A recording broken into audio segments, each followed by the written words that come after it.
घनसावंगी तालुक्यातील तीर्थपुरी येथे छत्रपती महाराज महसूल समाधान शिबिर उत्साहात संपन्न। घनसावंगी तालुक्यातील तीर्थपुरी येथे आयोजित करण्यात आलेल्या छत्रपती महाराज महसूल समाधान शिबिरास नागरिकांचा उत्स्फूर्त प्रतिसाद लाभला। शासनाच्या विविध योजनांची माहिती, महसुली कामकाज तसेच नागरिकांच्या विविध समस्यांवर मार्गदर्शन करण्यात आले।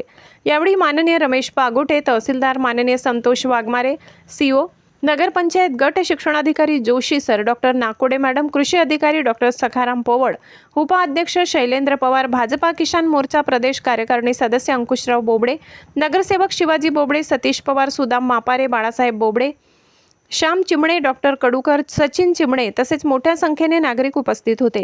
शिबिरात नागरिकांच्या अडचणी व समस्या जाणून घेत संबंधित विभागाच्या अधिकाऱ्यांनी आवश्यक मार्गदर्शन केले। नागरिकांनी शिबिरात मोठ्या प्रमाणात उपस्थिती दर्शवत समाधान व्यक्त केले। माधव न्यूज महाराष्ट्र, संपादक सुरेश कोटे। इतकंच। अशा आणखी महत्त्वाच्या बातम्या पाहण्यासाठी आमच्या सोबत जोडलेले रहा। आमचा व्हिडिओ लाईक, शेअर आणि चॅनल सबस्क्राइब करायला विसरू नका। धन्यवाद।